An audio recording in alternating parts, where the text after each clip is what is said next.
Comedy legend Don Rickles made millions laugh for 60 years, but his family stayed silent about the real story. In 2024, his daughter Mindy finally broke that silence. What she revealed shocked everyone who thought they knew the Mr. Warmth behind the insults. The mob threats were real. The family tragedies were worse than anyone imagined. And the guilt he carried about his son's death nearly destroyed him. Today, we're uncovering the dark secrets that Don Rickles took to his grave, and why his family waited so long to tell the truth. Don Rickles was born on May 8, 1926, in Jackson Heights, Queens. His parents were Jewish immigrants. His father Max came from Lithuania, and his mother Etta was the daughter of Austrian Jews. Their home was filled with stories from the old world. Life was hard, but full of energy. They spoke Yiddish at the table and followed Orthodox Jewish traditions.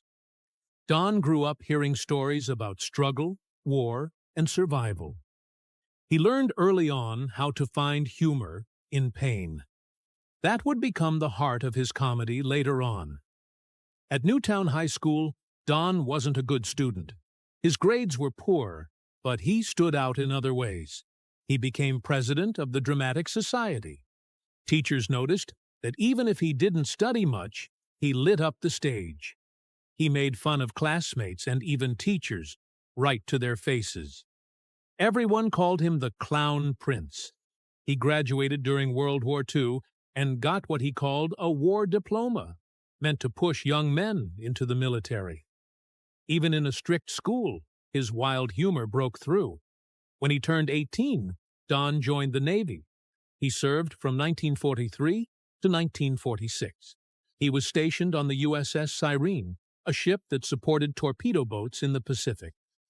The heat was unbearable. The work was hard, and the danger was always nearby. Don joked that the crew was rotting from the humidity. But in that misery, his comedy helped people cope. His shipmates remembered how his jokes lifted their spirits. By the time he left the Navy, Don had learned how to turn fear into laughter. That became the weapon he used for the rest of his life. Back home, he tried something more stable.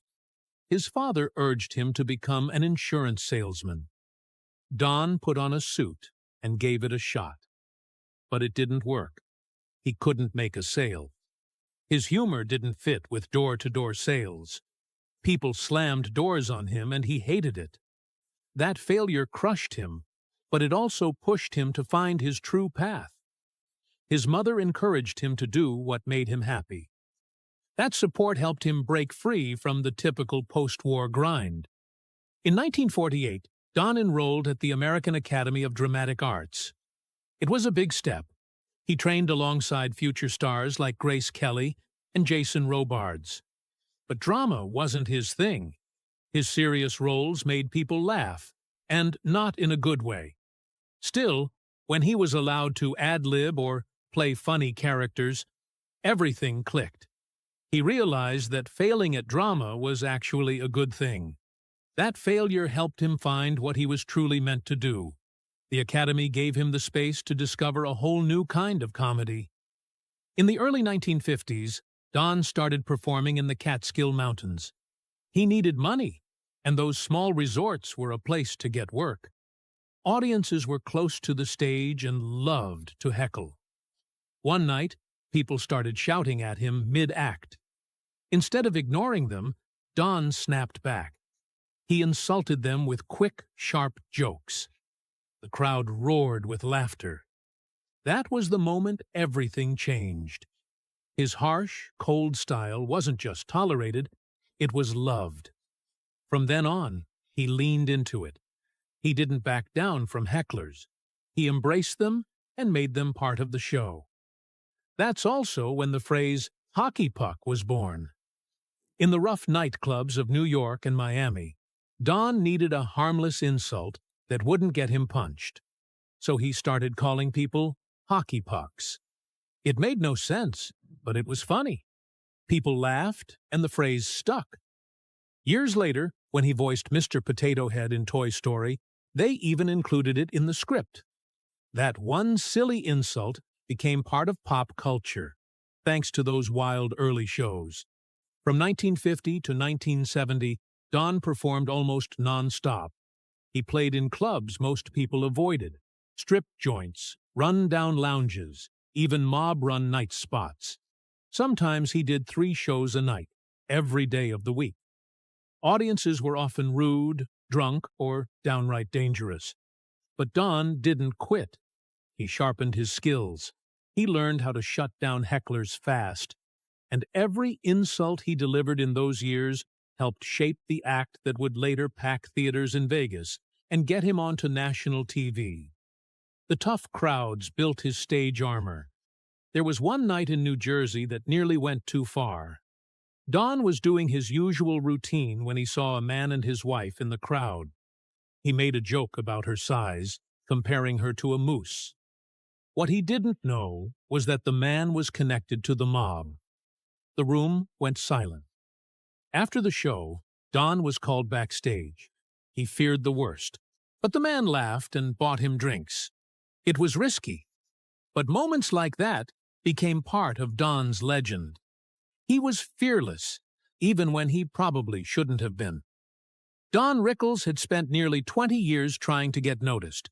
He was already 32 when he landed his first film role in Run Silent, Run Deep in 1958. That age might have been fine in real life, but in Hollywood, he was already behind. Most actors his age were established. But Rickles didn't just get a background role. He found himself on screen with Clark Gable and Burt Lancaster. He played a quartermaster in a submarine during World War II. It was a serious movie. No jokes, no comedy. And Rickles pulled it off. He delivered a performance that didn't feel like a nightclub act, but like someone who belonged on screen with legends. It surprised audiences and changed his path. He finally broke into the world he had only dreamed of while growing up in Queens. Things took a strange turn in the 1960s. Rickles found himself stuck in a series of movies that were all sun, sand, and nonsense. Films like Muscle Beach Party and Bikini Beach seemed like fun at first. Easy money, harmless fun, but they nearly wrecked his career. He played goofy adult characters while teenagers danced and surfed around him. Critics hated the films. Directors stopped seeing him as someone who could handle more serious or even smart comedic roles. His agent, who was married to Annette Funicello, one of the stars, kept putting him back in these beach movies. They were silly, and people laughed, but not in a good way. Even years later, Barbara Bush made fun of Rickles for those roles at a White House dinner. They stuck to him like glue. He made them funny, yes, but it almost cost him everything. Just when it seemed like he'd be trapped in goofy parts forever, Rickles took a left turn. In 1963, he appeared in a strange little science fiction film called X, The Man with the X-Ray Eyes. Directed by Roger Corman and starring Ray Milland, it was a low-budget movie with big ideas. Rickles played a carnival barker trying to make money off a man who could see through everything. He didn't crack jokes. He didn't play for laughs. He acted, and it worked. The film ended up being a hit with sci-fi fans and gave Rickles a new kind of attention. For the first time, people saw that he could handle darker, more serious material. He wasn't just the funny guy in loud suits anymore. In 1967, Carl Reiner directed Enter Laughing, a comedy about a young man trying to become an actor. Rickles had a small part as a tough-talking acting coach named Harry Hamburger. He wasn't on screen for long, but when he was, people paid attention. His timing was perfect. His lines landed hard. Critics said his scenes were some of the best in the film.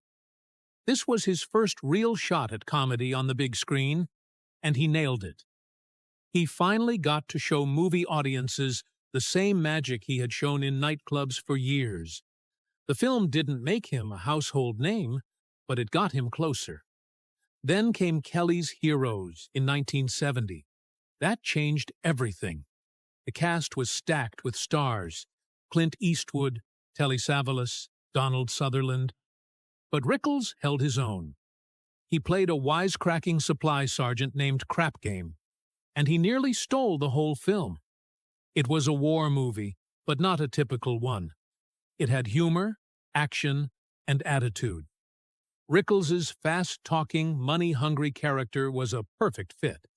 The movie became a hit, and eventually a cult classic. Suddenly, Rickles wasn't just a guest on talk shows or a comic in Vegas. He was a real Hollywood actor. Behind the scenes, one bold moment helped shape Rickles's entire career. It happened in Las Vegas, at the Sands Hotel. Frank Sinatra, the most powerful entertainer in America, was having dinner. Rickles, who was still mostly unknown, was also there on a date. Wanting to impress the woman, he asked Sinatra for a favor, to walk over and act like they were old friends. Sinatra agreed. But when he approached the table, Rickles didn't thank him. Instead, he waved him off and said, "Frank, not now. Can't you see I'm with somebody?" Sinatra could have destroyed him for that, but he laughed. From that night on, Sinatra took Rickles under his wing. Soon after, Sinatra gave him a nickname: Bullethead. It wasn't an insult. It meant Rickles had earned a spot in his world. Sinatra gave that name after a moment on stage in 1957. Rickles saw Sinatra in the audience and said, "Make yourself at home, Frank. Hit somebody." Everyone froze, but Sinatra laughed. He liked Rickles's guts. After that, nobody touched him. Rickles could say anything, even to the most dangerous people, and get away with it. Sinatra protected him like family. But protection didn't always mean safety. On April 6, 1972, Rickles was performing at the Copacabana in New York. Mob boss Joey Gallo was in the audience. Gallo had just gotten out of prison and was trying to rebuild his power. Rickles roasted him from the stage, called out his time in prison, his reputation, everything. Friends backstage panicked. They begged him to stop. But Rickles kept going. Gallo didn't react. He even laughed. Still, the danger was real. Later that night, Gallo invited Rickles to a birthday dinner at Umberto's Clam House. Rickles said no. Maybe he was tired. Maybe he had a feeling. Hours later, the restaurant was hit in a mob hit. Gunmen burst in and fired more than 20 bullets. Gallo died in front of his family. If Rickles had accepted that dinner invite, he would have been there. He could have been killed. That one decision, skipping a late-night meal, might have saved his life.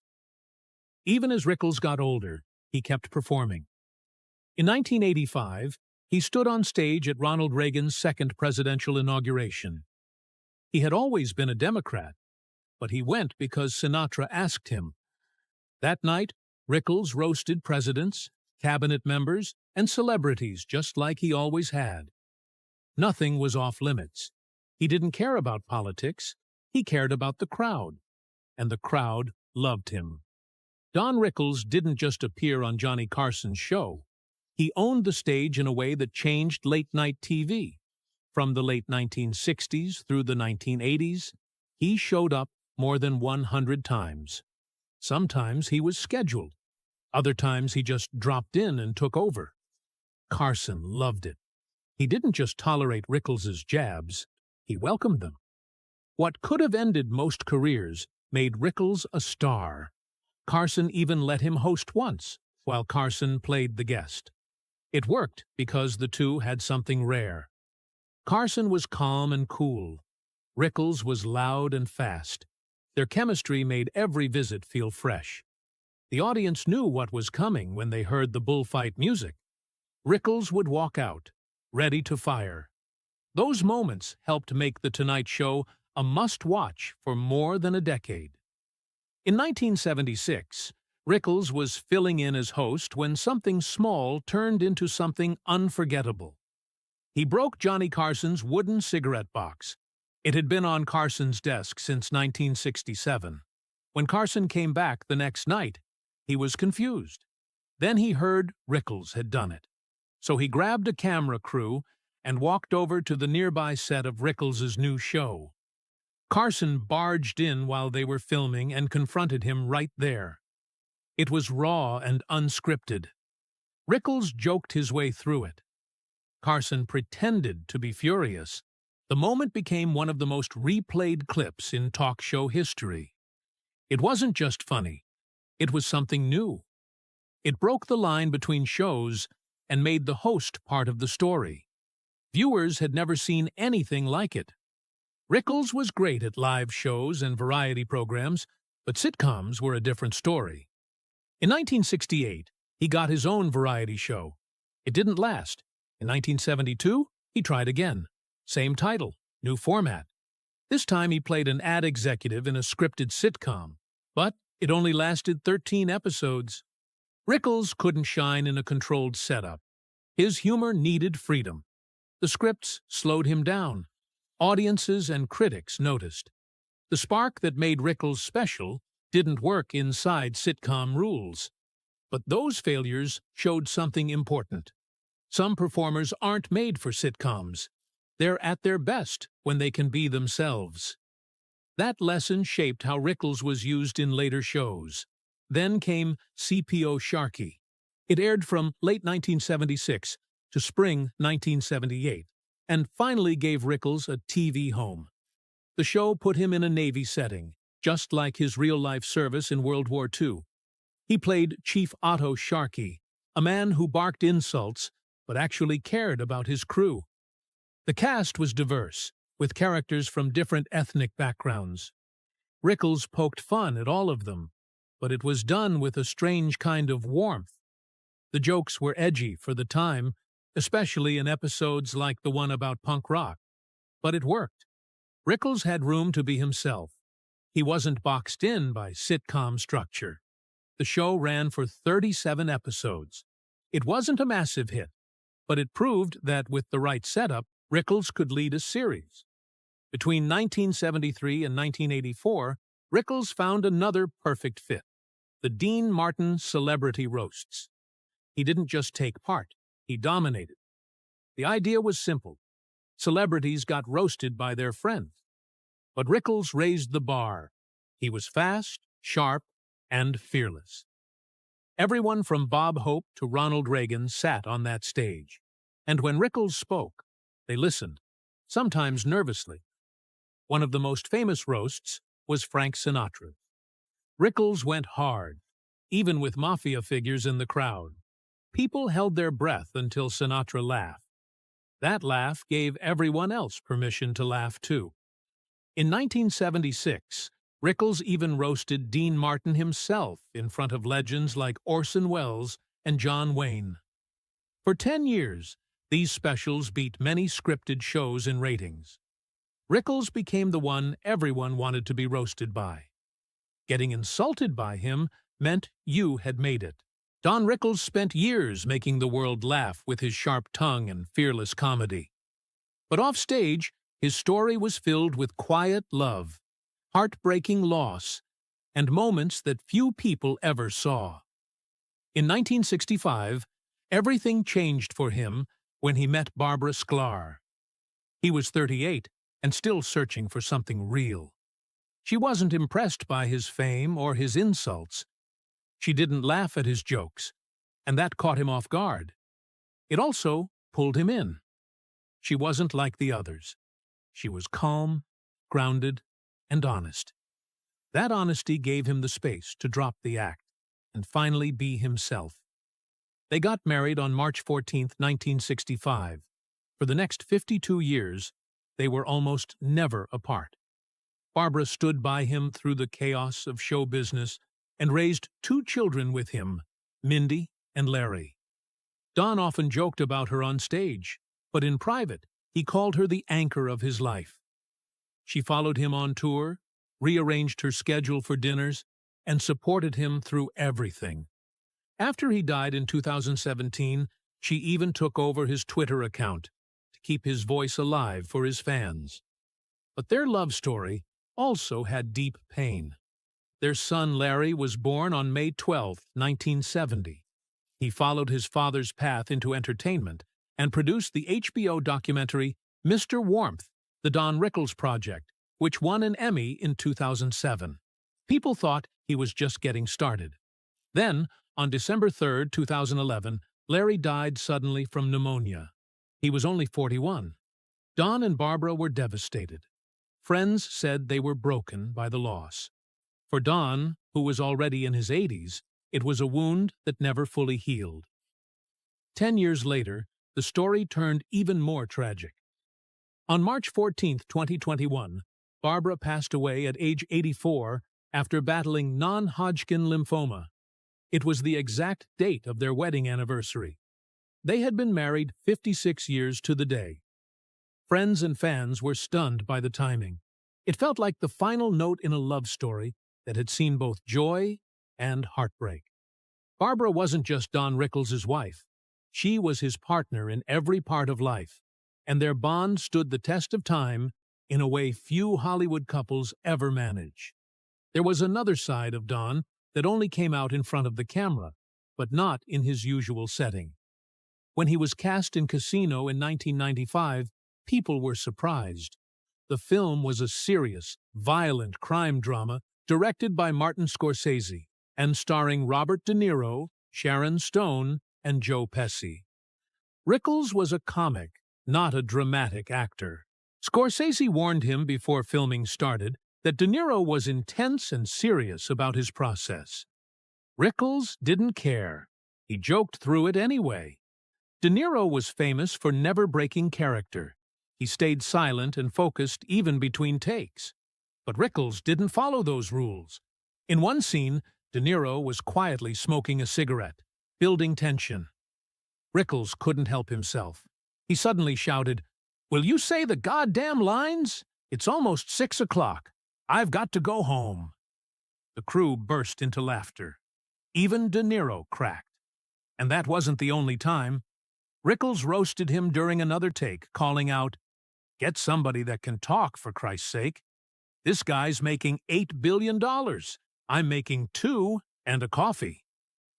It was classic Rickles, cutting through the seriousness with a line that made the whole set explode.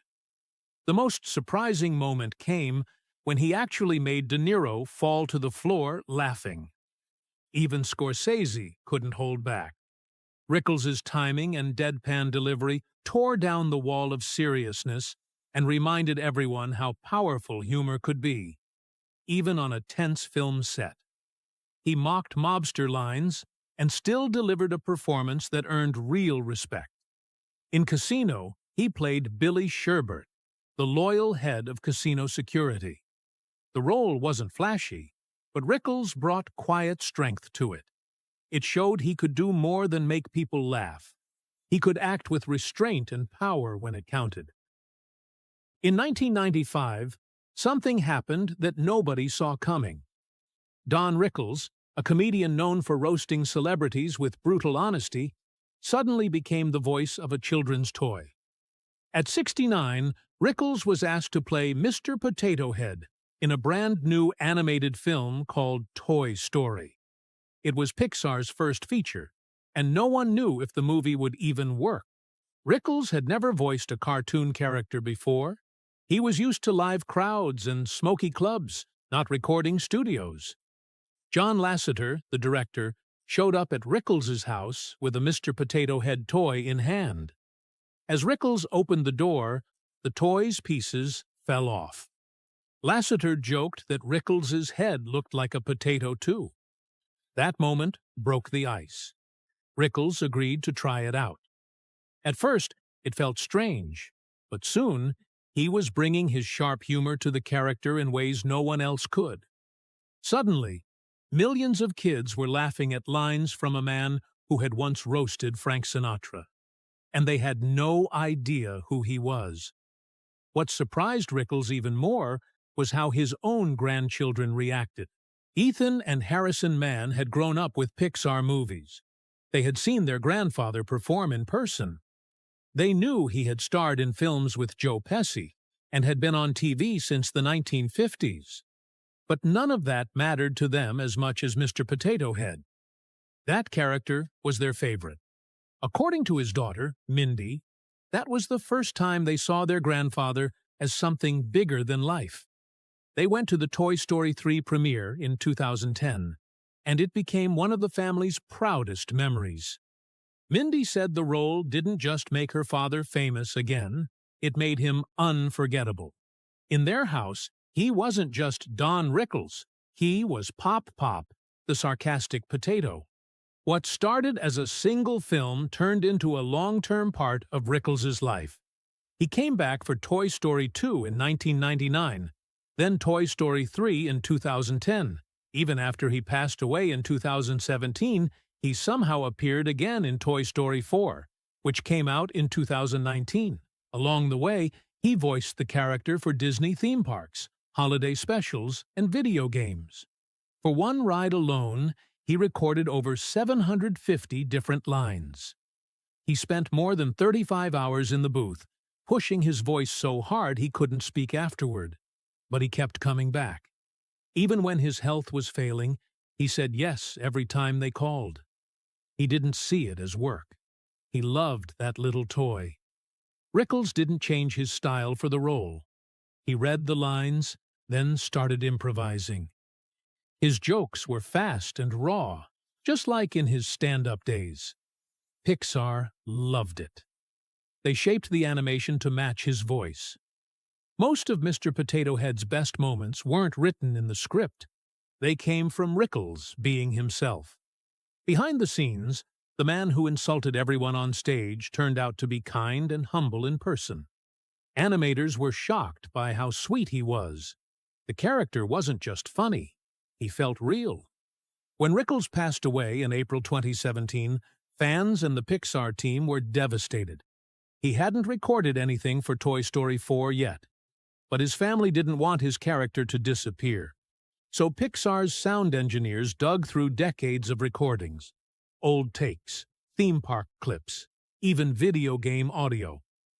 They pieced together enough dialogue to keep Mr. Potato Head alive. In the final film, he doesn't speak much, but every word is Rickles. The movie ends with a tribute to him. It was a quiet way to say goodbye, but a powerful one. Even as his health declined, Rickles refused to slow down. In 2017, the same year he died, he was still planning shows. He had one scheduled with Regis Philbin in May, just 1 month after he passed. He even tried to push the dates to later in the year, hoping he'd recover in time. He told reporters in February that he felt good at 90 and had no plans to stop. Behind the scenes, he was also working on a TV project for AARP. He simply never gave up. He died at home in Century City, surrounded by family, just weeks before his 91st birthday. His wife Barbara had been by his side for 52 years. He had lost his only son, Larry, back in 2011, and after his death, the family asked that donations be made to the Larry Rickles Endowment Fund at Children's Hospital, Los Angeles. The tributes after his death revealed something most people didn't expect. Jerry Seinfeld called him comedy's Mount Rushmore. Bob Newhart, his closest friend, said he was the kindest man he had ever known. Jimmy Kimmel cried while speaking about him live on air. The man known for tearing people apart with jokes turned out to have a huge heart. Friends and fans said he was generous, caring, and deeply loyal. He donated to countless causes and helped other comics behind the scenes. He gave time and money to Jewish charities and helped raise money for children's hospitals. He made fun of everyone, but he also helped almost everyone he knew. His daughter, Mindy Rickles, has worked hard to make sure people remember who he really was. She has helped create exhibits, post old clips, and tell the stories behind the jokes. She says he was more than just a comic. He was a father, a grandfather, and someone who cared deeply about people.